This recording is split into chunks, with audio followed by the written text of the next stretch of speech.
ozala matsiaro fitiavatanindrazanao akaogna tananan'olona fahafaany ozala namela tantarany kasikary izy olona retsya atsia tankaranysety fatona fomary salesy kaponany malagasy novonondry vahiny mpamety fetsy masonona ampiasainy arenatsika nalainy miatrika ady mafytsika gasy vonaleo tenaka zao no afatra ninoninona tsinjovy tandove kagna gasinamako ozala tanindrazakwe ozala tsatakamiko ozala tsiadimokwe ozala tena mamikwe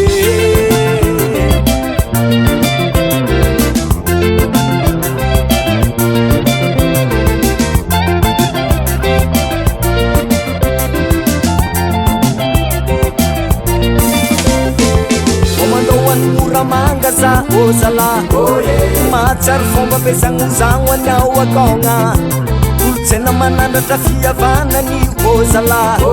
fomba gasy mandrindra fifankatiavany olona retsya atsia ipetatoato miara milantolanto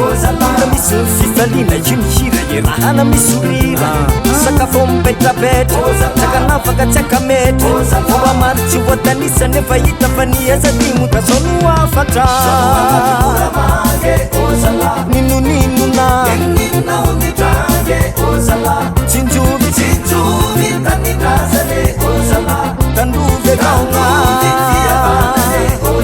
gasinamako ozala tanindrazakwe ozala tsatakamiko ozala tsiadimokwe ozala tena mamikwe ingakaizo alefa mandi ingakaizono alefa mandie koce hazalatsi mafana paimitiao azeo aminy asa sababita iraha malagasy ao anatitsika mahay mifanasoa mahery fo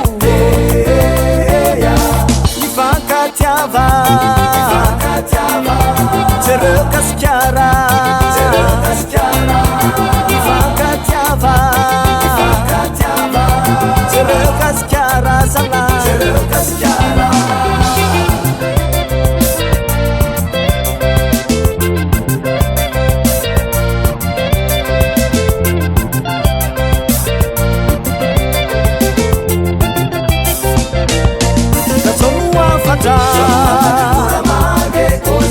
ninoninona tsinjovy tandove kagna gasinamako ozala tanindrazakwe ozala tsatakalo